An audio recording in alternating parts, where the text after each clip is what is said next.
Hi, my name is Yasu, and I'm a licensed real estate agent.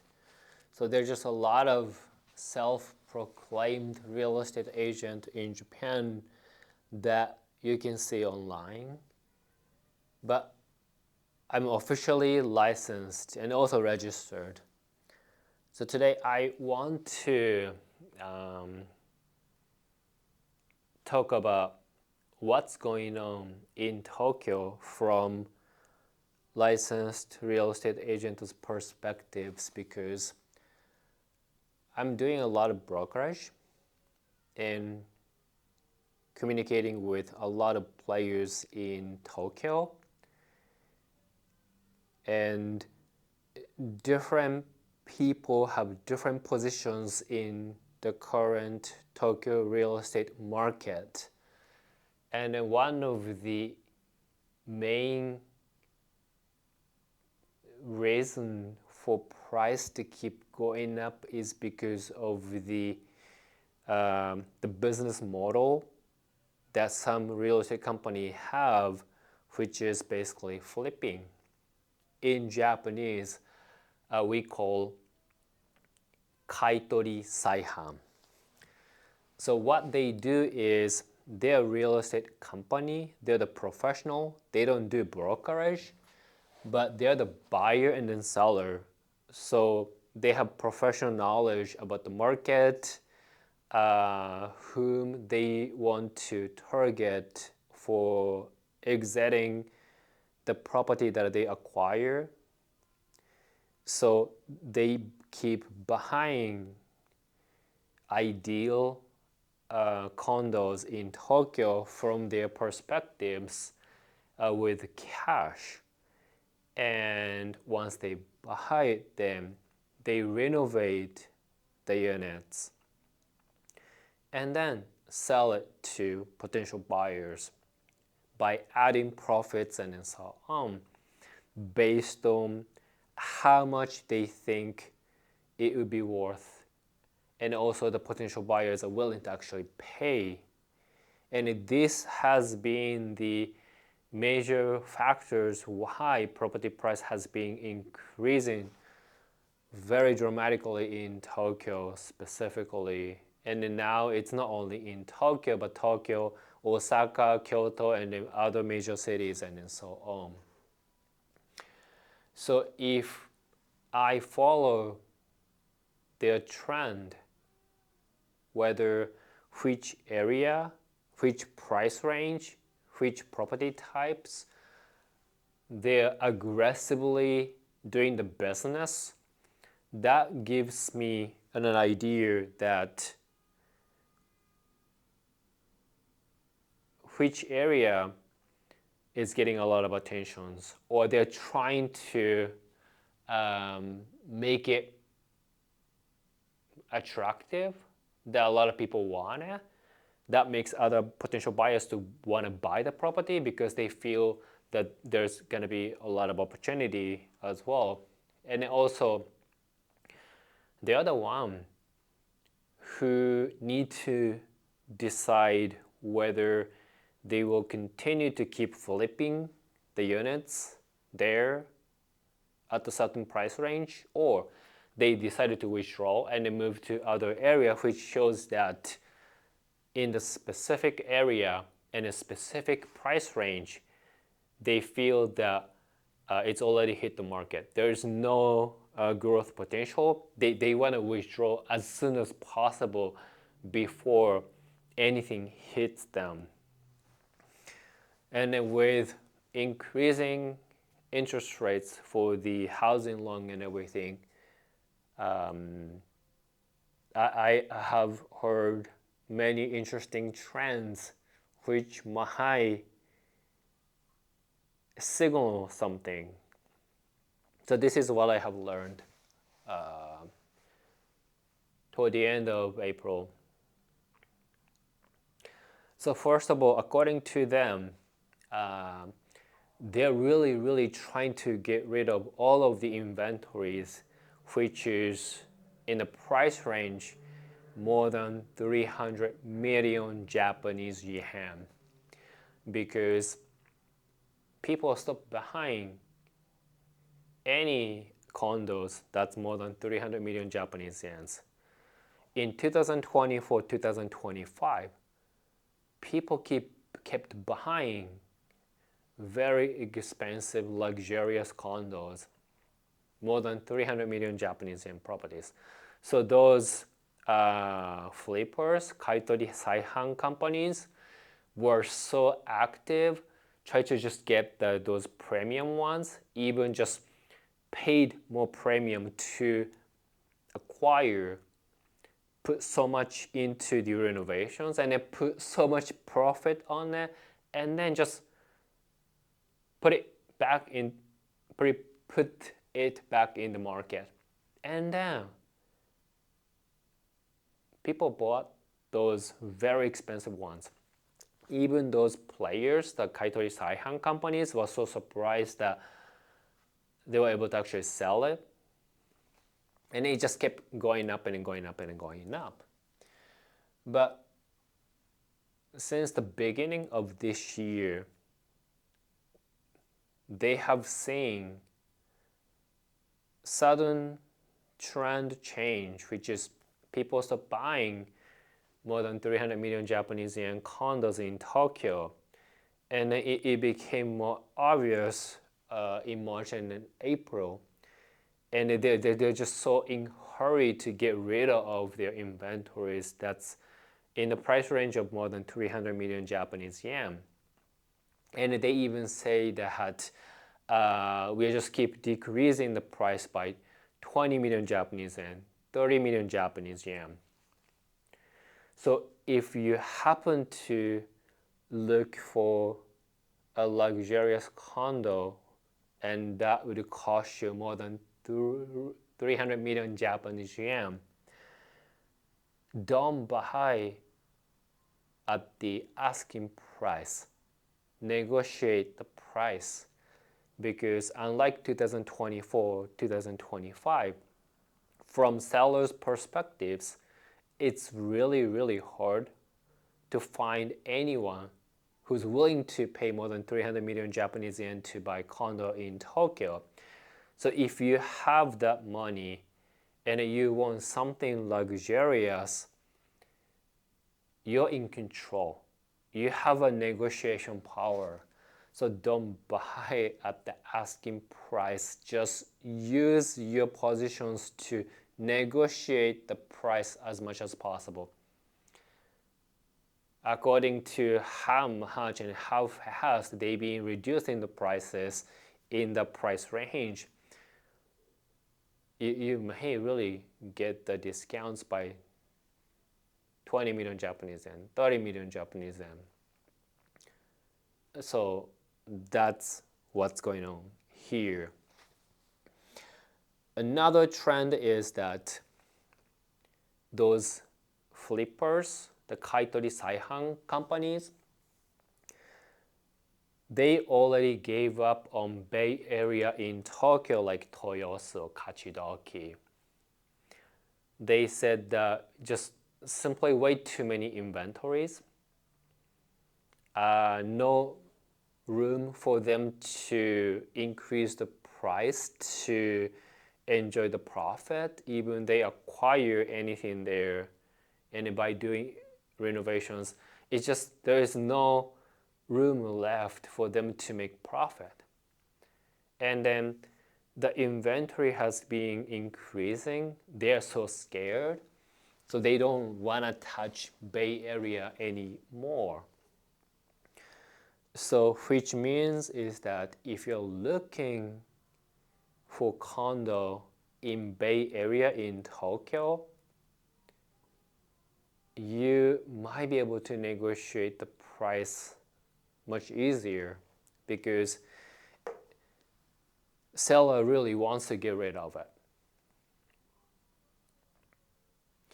And for you to distinguish which one is the property sold by kaitori saihan or individual owner, it's just so simple. basically, if you can view the unit right now and it's already renovated, nobody lives there,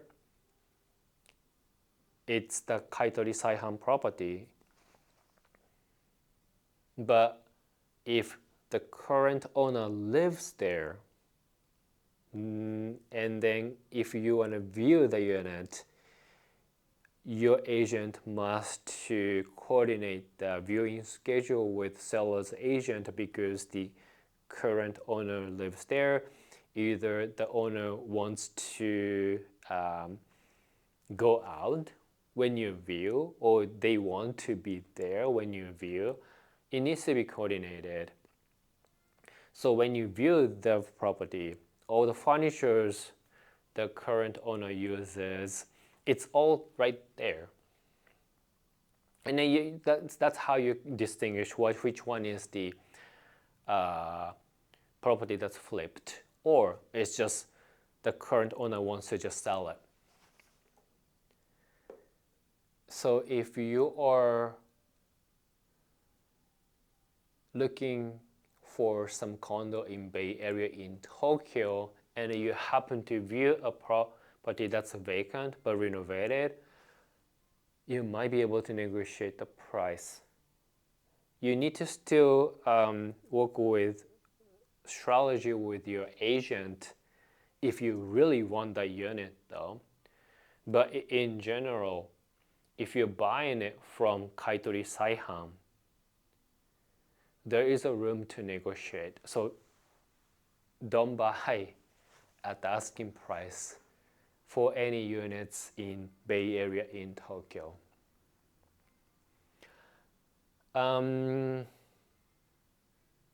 If you are looking for something in Yokohama, specifically in Minato Mirai,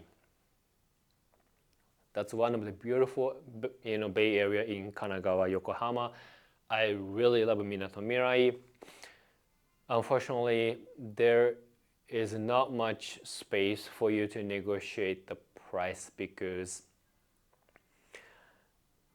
according to the market right now, the buyers are mainly the people who want to live in those units. So price range, the flexibility to negotiate the price, there's not much room actually available in the Minato Mirai area. So if you wanna buy a unit condo there, and if you really want it, it's better not to negotiate. And there is a very popular area in Kanagawa, which is called Musashi Kosugi. It's getting really popular. And the demands are mainly from the people who want to live in the city. And then price per square meter is being increasing by the demand. It's nearly as much as the price per square meter in Minato Mirai. So the area is really hot, but demand is because of the people who want to live there. So it seems to be very sustainable. So if you're looking for a condo in Musashi Kosugi, the same situation, you wouldn't be able to negotiate much because there's just simply many buyers, individual buyers, the family buyers who want to live there.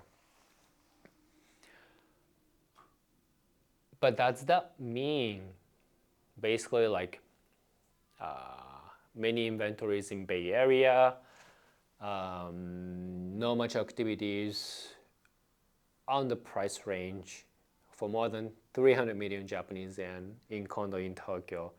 Does that mean the overall price will continue or start decrease and waiting would be the good opportunity, good option or not? That's another question that people want to know. It depends. So if you have a budget more than 300 million Japanese yen, and as I mentioned, waiting could be a good strategy because you can afford not many people can afford. And then the seller really wants to find a potential buyer ASAP. So waiting and then seeing, try to negotiate the price. They don't reduce as much as you want. You say, then I'm fine, I'm not gonna buy, I'm gonna buy something else. That strategy might really work out well. But if your budget is less than 150 million Japanese yen, then you really have to be careful, because property price keep increasing, demands are increasing, but there are not that many people who can afford more than 300 million Japanese in condos or properties, but there are still a lot of people who can afford to buy properties as long as that's less than 150 million Japanese yen. And then what you want is usually what other people want. So if you're looking for something in the price range of 60 million Japanese yen to 80 million Japanese yen, within 10 minutes from nearest station in Tokyo,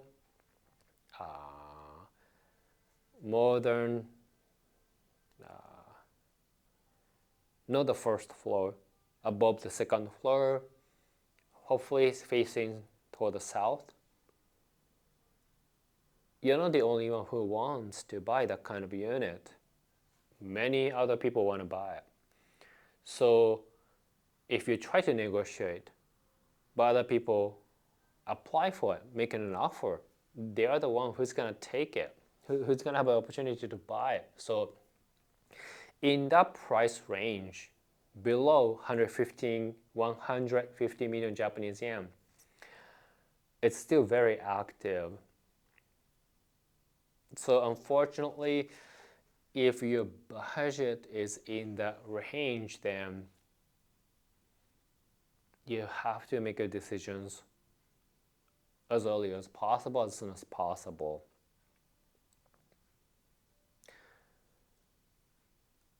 That is what's going on. And then those flippers, the kaitori saihan people, I think, well, according to them, they're targeting the area in Nakano Ward, especially around Nakano stations, Suginami Ward, and any major city which is closer to Tokyo. So in Chiba, Funabashi City, in Kanagawa, Yokohama City, in Saitama, Urawa City. They're targeting those areas, looking for opportunity to flip. So most likely that's going to affect the market. That'll push most likely the price to keep going up in the area specifically. And then more and more, I've seen so many advertisements.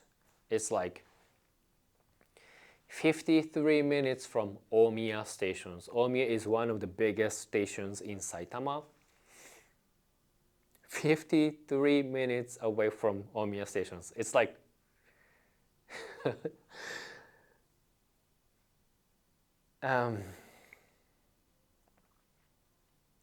it's like all over again. I've read so many articles. I've read the newspapers and what was going on back in 1980 and so on, when the bubble was happening in Japan. Everything just went up. Back then people could not afford property in Tokyo basically because it's very expensive. So many developers started a lot of projects so far away from Tokyo, but still saying that, oh, going to Tokyo 90 minutes, have the access to the major train stations in Kanagawa, Chiba, Saitama, 15 minutes. And you can commute and you can have these beautiful, more affordable condos or detached houses, because everything is so expensive in Tokyo. And what has happened is that those people who purchased those properties, they made the wrong decisions because afterwards market crashed, more buildings has been constructed in Tokyo area and the property price has been really moderated. So it's the same cycle. History repeats itself. So I've been telling clients not to buy those properties. If they really feel like buying it, you really need to buy in Tokyo area. I understand it's very expensive. I understand that if you want to have a newly built one or a little bit bigger one or closer to the stations, you need to pick the stations that's really far away from the center of Tokyo, but that's a really wrong move from my perspectives. So what I'm feeling from the market is right now is exactly what I have read about what was happening in 1983 during the bubble era. And one big difference is population is not growing. It's flat and it's going to be decreasing. So 10 years from now, 20 years from now, or 30 years from now, demand and supply that will be disfigured, which is going to affect the price, of course. But the question comes back, which is what you want is what other people want. So even though population will start decreasing, but more and more people will just keep moving into the area where they want to live, popular area, safe area, clean area, and which is usually that's going to push the price to keep going up. So there is basically no way out. So picking an area that's really far away from the center of Tokyo or near the stations,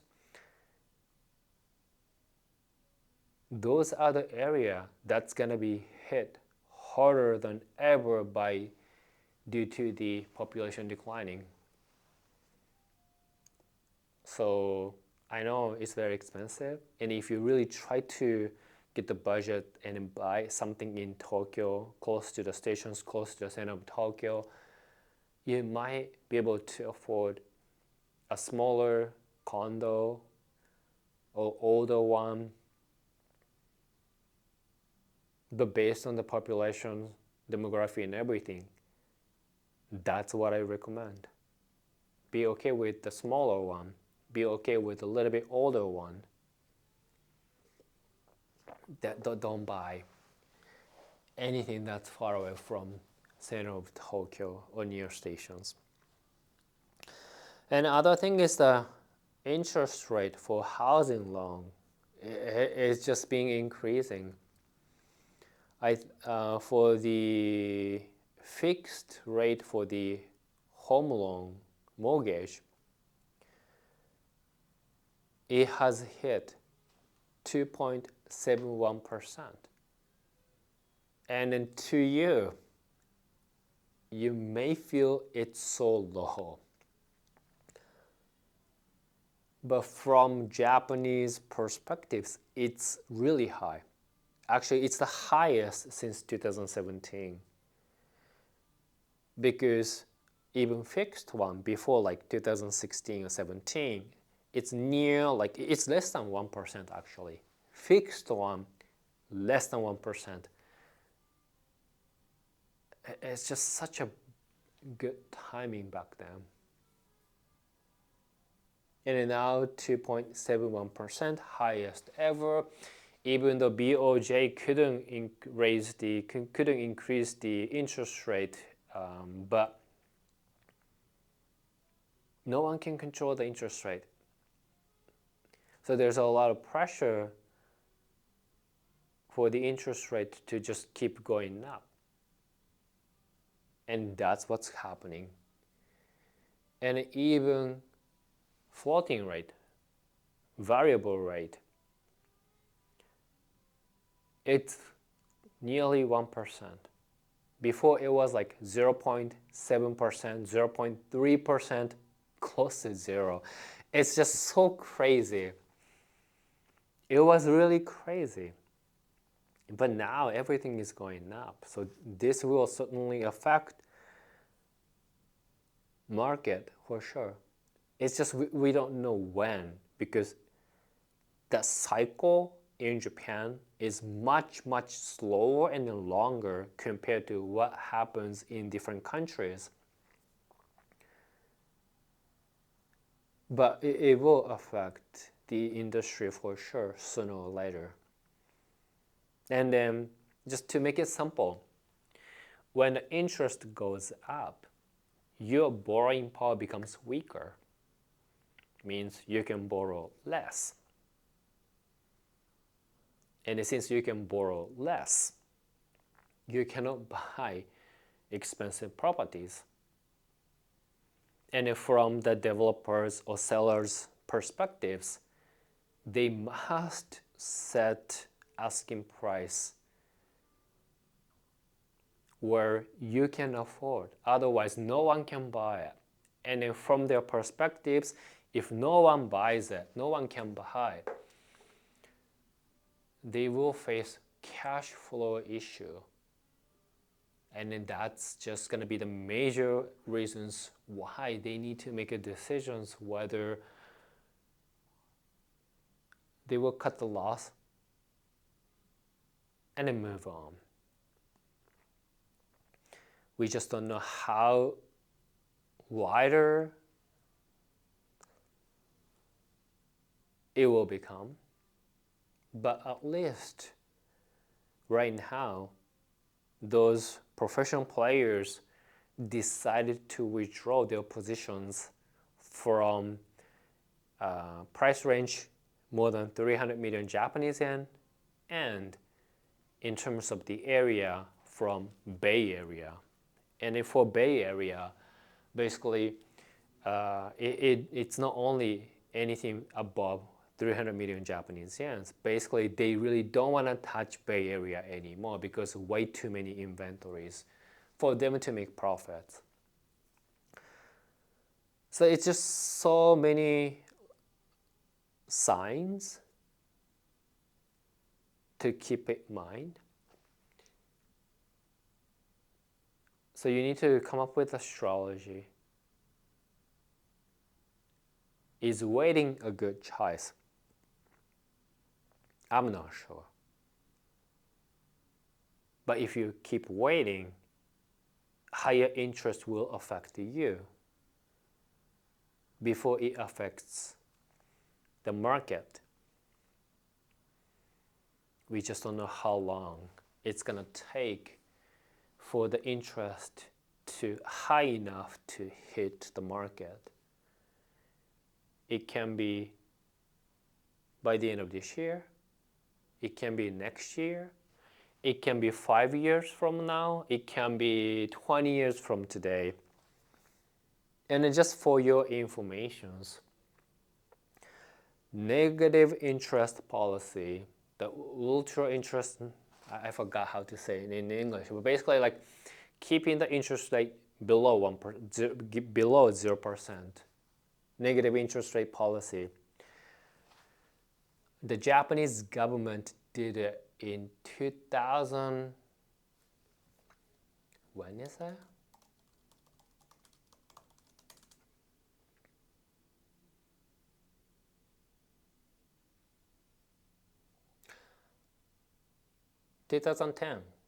No, 2016. And then now finally, price really skyrocketed.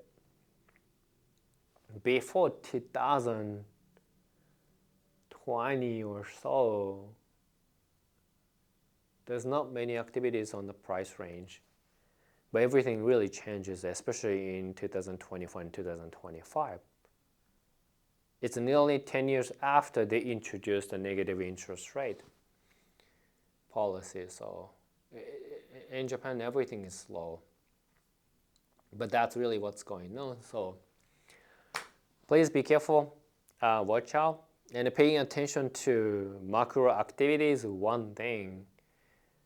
But when it comes to using mortgage in Japan to buy your home is more about your life, means how much money you make, your working, your visa type, like working visa, permanent residency visa, and your age, because how much you can borrow. There are three main factors. One is your annual income in Japan, the interest rate. The third one is your age. Most of the people, they aim for the borrowing term, which is 35 years. But if you are older, the bank might only lend you the money for, let's say, 20 years, shorter than 35 years, which is going to affect your borrowing power, means you can borrow less. And since you can borrow less, you might not be able to afford a property that you really love. So timing is very personal to you. Waiting for the price to keep going down or price to drop at the price that you want to purchase. But if you keep waiting for it, it might never happen, or it finally happens, let's say 30 years from now. Then the question is, after 30 years, will a bank still lend you the money? That's another question to consider. So please be careful. And my recommendation is, do not try to